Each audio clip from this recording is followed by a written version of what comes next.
Okay, so we are up to the sixth lecture, about the halfway point now of Rudolf Steiner's commentary on the Gospel of Matthew.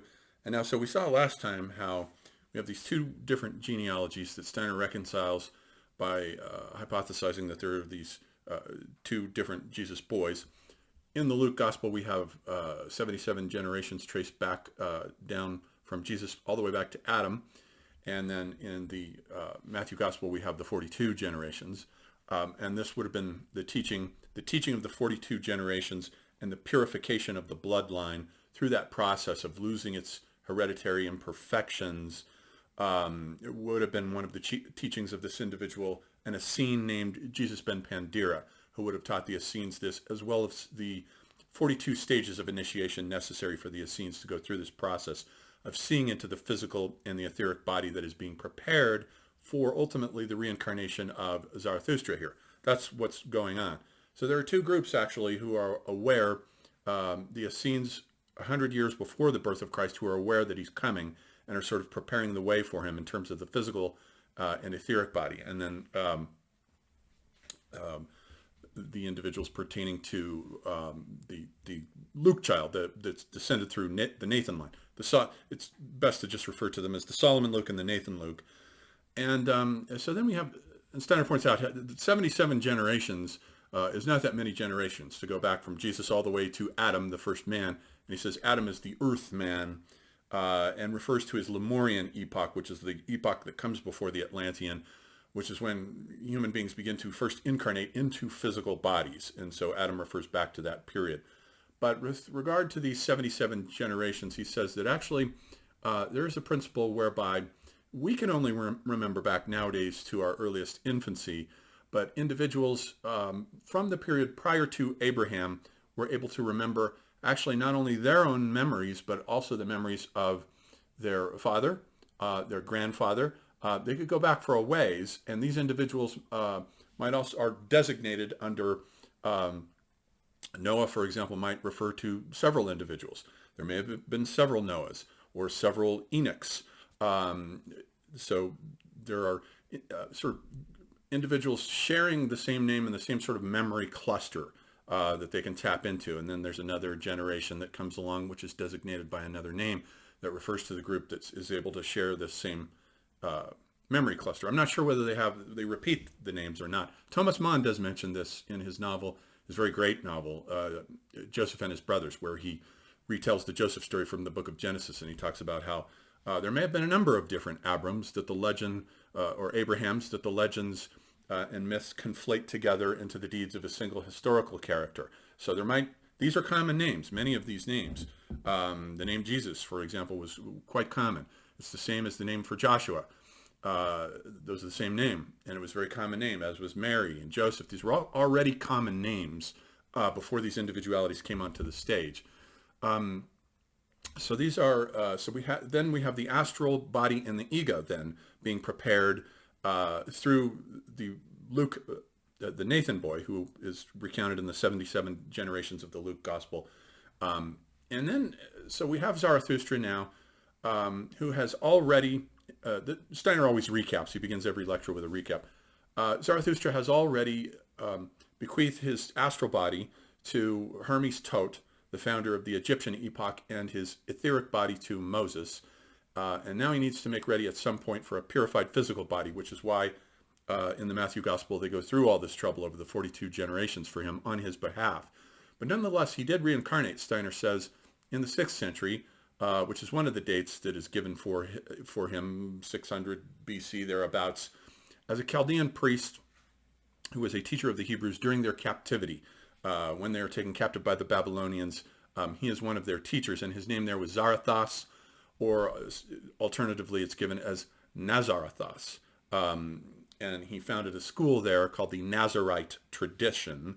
And the three wise men who go looking for him in the beginning of the Matthew Gospel here would have been three of his pupils from that time, and it would have been prophesied that he would be reborn 600 years later. And so when we go 600 years later and we're in the early chapters of the Matthew Gospel, and the three wise men are looking for him, they are being led to Bethlehem, which was the original birthplace of this Zarathos character from 600 BC. So they go looking for him, and they're led to Bethlehem there by his spirit. Steiner says it's not a literal star that's guiding them, but the spirit of Zarathustra himself. A little like, let's say, Ben Kenobi, in Star Wars and The Empire Strikes Back. He pops up and he's guiding Luke Skywalker along to go to the Dagobah system, that kind of thing, I suppose. So then the Magi go, and all of this happens, and then after the flight into Egypt, which Steiner promises he'll cover next time, and they come back and they raise the Jesus boy in the town of Nazareth. Now, the town of Nazareth, apparently the Essenes had founded a colony there in the town of Nazareth. This is according to Steiner. I don't know if this is historically true or not. They had founded a colony of Essenes there. Jesus ben Pandira, who lived about 100 BC, had 5 pupils, one whose name was Matthai, another whose name was Netzer, and then 3 others who are not of much importance. But Netzer and Matthai are eponymous names because the tradition of the purification of the bloodline across the 42 generations is associated with Jesus ben Pandira's pupil, this Essene pupil named Matthai. And so the tradition that winds up as the gospel according to Matthew, at least the early chapters of it anyway, may have originated from this individual. But this other individual, another one of his pupils, Netzer, N-E-T-Z-E-R, founds a school at Nazareth of Essenes, and this is why the town is called Nazareth, according to Steiner, Netzareth, and it fulfills the prophecy of the one who shall be called a Nazarene. He will come from Nazareth. So Christ was raised there in this town, and would have been very well acquainted with these Essene traditions from very early on, Steiner says. So we get the founding of this colony, and then Steiner says, now, so these two, with respect to these 2 Jesus children, the one descended from Solomon, the other from his brother Nathan, the Nathan one from the priestly line, the Solomonic one from the line of rulers, has had prepared for Zarathustra now, who has reincarnated a physical body and an etheric body, which has been prepared for him by the Solomon Jesus boy, and he inhabits this body up to about the 12th year of age. And Steiner says now he needs an astral body. So he's developed these first 2 bodies for him. Now he needs a special astral body prepared for him, which will be the task of the other child, the Nathan boy, who would have been regarded as a somewhat backwards individual, but a very loving one. He had in him, apparently, I think his astral body has been inherited from the Buddha. I think Steiner will say elsewhere.